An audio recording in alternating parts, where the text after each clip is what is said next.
Welcome. This is Paul Finck, and this is the Mavericks Do It Different podcast, where we talk about how to do it different every single day to create a different world for you, for me, and everyone in our universe.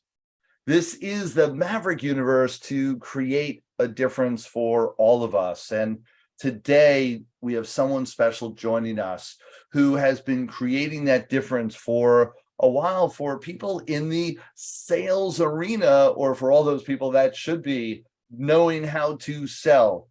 Wendy Weiss is the founder of Salesology Prospecting Method that generates predictable sales revenue results. Oh, so key predictability.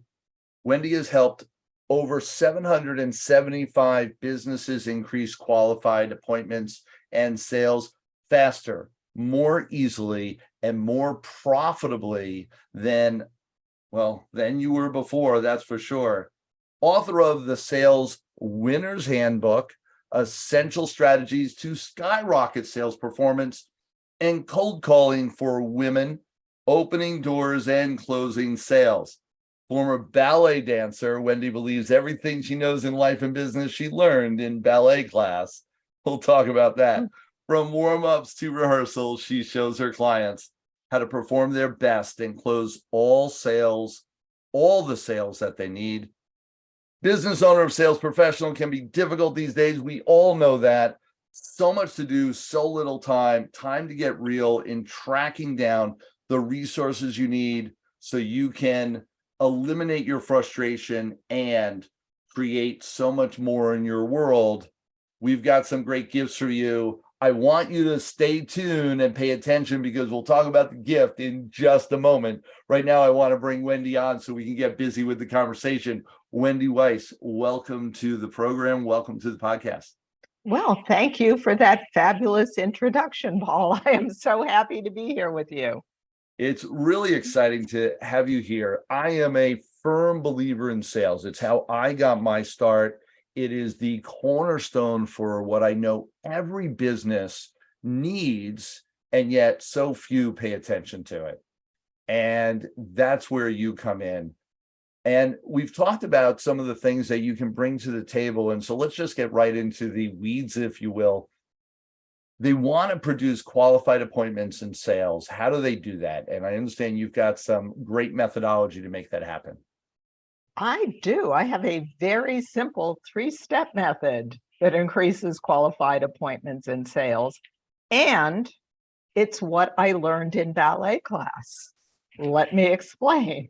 Brings it all together. It brings it all together. My first career, actually, I was never supposed to be a sales trainer. I was supposed to be a ballerina. And my first career was I danced with Pittsburgh Ballet Theater and I danced with the Cincinnati Ballet. Amazing. So this is what I learned in ballet class. If you're a dancer and you have a concert coming up, you don't just run out on stage and start dancing. You have to warm up. You have to get set up to do what you need to do so that you don't have a career-ending injury. Elite athletes do the same thing. They don't just like run out on the field and start playing the game. They risk having a career-ending injury. If you are an entrepreneur, whether you're a solopreneur or you manage a sales team, there are things that you need to have in place, and we can go in more in depth on what those things are, but there are things that you need to have in place for yourself, for your sales team, so that you don't hurt yourself, you don't hurt your bottom line. Step 1, warm up. Oh my gosh. I'm going to pause you there because that alone is the worth the price of admission. That is so profound. You've got to do the stuff. And so many people miss that. In everything that they do, not just in the moment, just preparing, understand that you're going in to do what you would consider a world, a Olympic athletic event, and you're whatever. Exactly. It's exactly the same thing. And the second thing that I learned in ballet class, when you are a dancer, if you have a concert coming up, again, you don't just run out on stage and start dancing. You've been rehearsing for months. And the famous Russian ballerina Anna Pavlova, she danced in the late 19th, early 20th century with the Imperial Russian Ballet, Ballet Diaghilev, and she was the first ballerina to tour the world with her own company.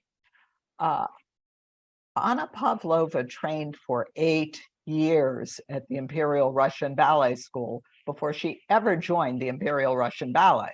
And if she hadn't done that, she would never have done any of the things that she did in her life. She learned her craft. She practiced her craft. That's what successful people do. And the really good news is, if you're an entrepreneur, you're a solopreneur, you're a sales professional just starting out, it will not take you 8 years. You can learn to build a pipeline of qualified opportunities in a matter of weeks. But you need to learn your craft. So step 1 is warm up. Step 2 is rehearse. Learn your craft, practice it. Step 3 comes after step 1 and 2. Once you have warmed up and you have rehearsed, then and only then is it time to perform. And what enables execution? You know, in the last act of the great classic ballets like Swan Lake and Giselle and Nutcracker, there's a duet for the 2 principal dancers. It's called the Grand Pas de Deux. And as part of the Grand Pas de Deux, the ballerina must perform 32 fouettes. Fouette is a turn on one leg. You turn all the way around without putting the other leg down. And you're going to turn around 32 times in a row on one leg without putting the other leg down. You're on point. You're on your toes. So you're going to turn around 32 times in a row on one leg without putting the other leg down. On your toes, you are not supposed to budge from the spot on the floor where you start. And your audience counts. So if you do 31 fouettes, they know. The common wisdom is that in order to execute 32 fouettes, go out on stage every night and nail 32 fouettes, you need to be able to do 64 in class. 64 turns on one leg in a row without putting the other leg down, on your toes, without budging from the spot on the floor where you start. You just exhausted me. And I'm just listening to this. Here's the thing. Ballet has a tried and true methodology for teaching dancers to do this. And when you follow the methodology and you practice, you warm up, you rehearse, over time, you can actually execute. So what enables you to sell? What enables you to execute? Well, you've warmed up, so you're prepared. You've rehearsed, so you have automatic muscle memory. That's what practice does. It gives you muscle memory so that you can do things without having to worry about them, stress about them, or think about them. You can just execute. That's what enables execution. That's what enables the performance. The problem is most people just jump right to the performance, which is why it doesn't work so well for them. Oh, so powerful. And that whole concept of muscle memory is something that most people apply to like a performance of a physical performance, only they don't equate it to a mental performance. Although from what you're telling me, it's the same thing. It is exactly the same thing. And when we work with clients, part of what we do step 1, the warm up, and help them put everything in place that they need to have in place. And then we practice with them. Because when a prospect asks a question or has an objection, you don't have time to go, let me think about it. You just have to have the answer. Yes. Yes. It's so fascinating for my career. And I've been an entrepreneur for a long time. And when I started speaking on stage, I said, bring any question to the table. Like I'm ready. And most people avoid that. Only I've done over the last 40 years, what you're talking about, only in pieces, is learn the craft and apply it and make it so rote that it's automatic, that it becomes, they ask a certain question, I know exactly the answer to give them because I've heard it over and over and over again. And so there's very few questions I haven't heard. So I know the answers and I've practiced them and I've experienced them live so often that it's become that automatic. And Yes. that's what's needed. Yeah, that is exactly right. And what's interesting is so many people approach sales as if it's going to be something, every interaction with a prospect is going to be completely new and different. But that's not actually true. If you do this enough over time, you will see most people will ask you the same questions. You will hear the same objections. And so it does become rote. You can practice. Every once in a while, somebody's going to throw you a curveball. That is true. But most of the time, you're going to hear the same questions over and over and over again. So it's complete malpractice not to be prepared with the answer after you've heard it once or the question once or twice. And so in my career, one of the things that's happened is I've learned these pieces over time. And so my experience and my expertise comes from that longevity of being in this, just going through life. One of the things that you deliver is the ability to, here's the methodology to get it now, to fast track this so that we can actually become and sharpen our skills as the expert today.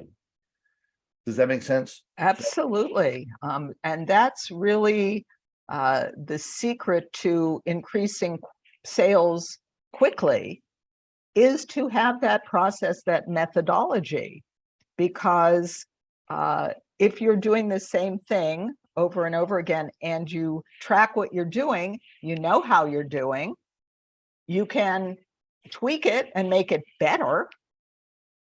And one of the biggest mistakes that I see are business owners that say, well, I want to hire a salesperson.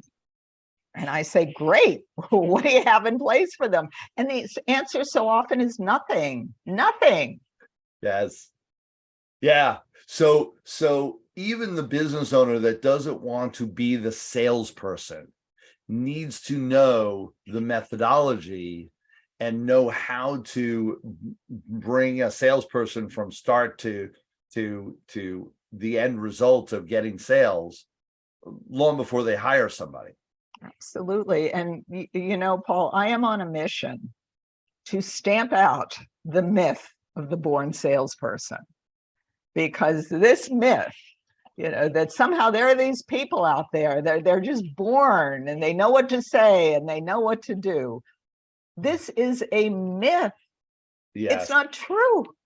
Yeah. And I will say I'm the person that they point to, go, oh, you see, it's easy for you to say.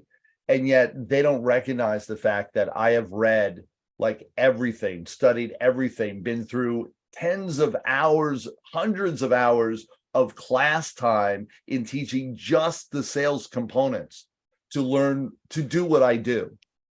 And they don't recognize that's what it took for me to be me. You go back 20 years ago, I wasn't this guy. I didn't know this stuff. I didn't know how to do it. I had to go get trained. Absolutely. And that's where you come in, and that's so valuable. So the key component to increasing sales then is, because that's what we want, right? Just that's what we more want. Sales. What's some of the key components for all of our Mavericks out there? Well, the bottom line is you need to talk to people. And I see so many business owners that think that if I do a lot of email and I do a lot of social media and all these different things, I text a lot, that the sales are just going to pour in. And the truth is, you can do all those things. Those could be good things to do, but at some point you need to have conversations with prospects, especially if you are selling high ticket items or high ticket programs because nobody is clicking on a buy now button for a $25,000 purchase or a $50,000 purchase, right, or more. And that's so valuable. I look at some of the best digital companies out there and some of the best digital sales companies out there who teach how to perform digitally online, and they still have live events. They still engage with their clientele in a physical sense. And you go, well, when they are perfect at teaching you how to do online, and yet they still need one-to-one, they still need interaction with people live, so do you. And to learn that is so key. You need the 1-2 punch of understanding technology, but also understanding how to communicate with people live in person is really important. Yeah, that's such an important point, Paul. And the one thing that a lot of these digital companies or these gurus don't tell you is they have phone rooms. They are running a telemarketing operation to follow up on leads, and they don't tell you that. No, I'm a firm believer. I'm old school as well. I worked through all these stages and the advent of technology, and know you need both. And to be an expert in both takes some effort, some work, and some bringing in outside influences to really teach you what it is that you need, what it is to do. And then you can fast track it. Then you actually have the tools to do it. Yeah, absolutely. And if you're a business owner and you've set up the system, or you've had help setting up the system, so you've got the methodology, you know what works, then you can plug somebody else into it. Right. And you can make them successful too. Yes. We've gone through so much with the change in our world now, and a lot of people lean into that going, well, how does the sales process change? What's really changed in getting prospects and getting qualified leads to getting my increased sales post and pre-COVID? The difference between that, what's your feel? A lot of, great question. So much has changed, and yet some things are very much the same. It's very interesting to me that before COVID, talking and reaching out by phone to prospects would often say, do you know how many salespeople called me today? And I can guarantee you that no one is going to say that to you if you're reaching out by phone. Nobody is going to say that, because now people have stopped reaching out by phone because there's always been the myth that, cold calling doesn't work, or that the phone is dead. And so fewer and fewer business owners, sales professionals are reaching out by phone. And the truth is, since you're going to stand out, even if you're leaving voicemails, because nobody else is doing it. Yes. Oh my gosh, yes. Same kind of trend that we see with email versus direct mail, like a physical postcard or mailing. Same thing, that when everyone was doing it, yeah, like you can stop because you're not getting heard. But now you make a phone call, like it's 1 in a million. Like you are now standing out. Oh, such a great point. Absolutely. And the fact that so many things that we've gone remote, that so many people are working from home, and the technology, it was such a difficult change when it happened. It was a nightmare, but now people are used to it. That enables you to simply reach a wider audience. Perhaps your audience was local before COVID. Now you've got the entire country, you've got the entire world potentially, Right. because we're doing everything or a lot of things virtually. The downside of that is people do need to catch up with the professional demeanor on Zoom.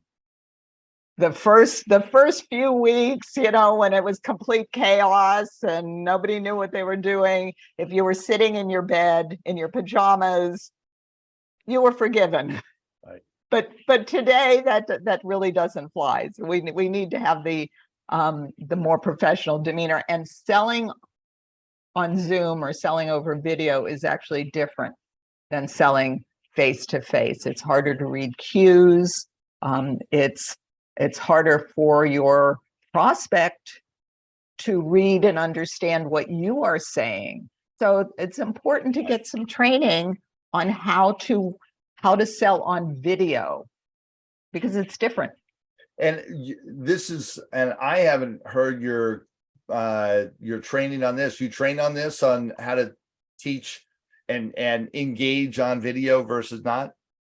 This is not something that we train on. However, my colleague Julie Hansen, who is a former actress, she trains on how to sell on video. Yeah. Excellent. So the resources tap into you, and you'll be able to, if it's not within your scope, direct us elsewhere and make sure that we have all that we need. Absolutely. Yeah. Salesology, Wendy Weiss, just phenomenal conversation. We've got people listening all around the world to our podcast, the people that are part of the Maverick universe. Last words of advice for all of our listeners? Well, I think that Henry Ford said it best. He said, either you think you can or you think you can't, and either way, you're right. So that would be my last words of advice. And I do want to invite everyone to listen to my podcast, which is Salesology Conversations with Sales Leaders, the art of faster, easier, more profitable sales. And we do have an interview with you, Paul, coming up. Oh, beautiful. And yeah. And we've got a gift, right? Yes, we have a gift. Tell us about that. 81 tools to grow your sales and your business faster, more easily, more profitably. This resource came together because clients kept asking us for resources. What CRM are you using, and what email platform are you using, and where can we find virtual assistants? And people just kept asking us questions, and we started putting a list together. Wow. And we ended up with 81 tools to grow your sales and your business. So you can download it, and then you don't have to read through the whole thing. Just if you're looking for a certain type of tool, just go to the section. It's all laid out by the different types of tools. Just go to the section for the type of tool that you're looking for, and you'll see what our recommendations are, because all the tools that are in the 81 tools resource have been vetted. We're either using them or we know people that are using them. We've checked them out thoroughly. That's awesome. Yeah. So great gift. Any place that the podcast is, go to the description. You'll see the link for the 81 tools to grow your sales and your business faster, more easily, and more profitably. Really key. So you'll see the link there. Absolutely grab it. It's a wealth of information, resources, connections, all the tools that you could possibly think of are in there. Go check it out. Wendy, absolute pleasure. Everyone should be reaching out. Get this tool, get this free gift from you, and everything else that you do with Salesology. Real valuable with what we are experiencing now in the world. Sharpen your axe, learn how to do it better, and take charge of your methodology. Yeah. And be a maverick. Absolutely. Share. Thank you so much, Wendy, for being here. Thank you so much for your time. We appreciate all the people that are listening as well for all their time that they spent with us right here in the Maverick universe. This is Paul Finck, the Maverick Millionaire. This is Mavericks Do It Different podcast. Be sure to continue to listen to and watch for next week's episode of Mavericks Do It Different podcast. Share, give us reviews. We're absolutely loving to connect with you any place that we can. So reach out to us on Facebook and Instagram on a personal level. And thank you so much for being here. Again, Paul Finck. Till next time, everyone. Thanks for being here today. As our gift to you, be sure to go to themaverickuniverse.com, where you can download your free copy of the Maverick Manifesto. Until next time, dare to be different. Dare to be a maverick.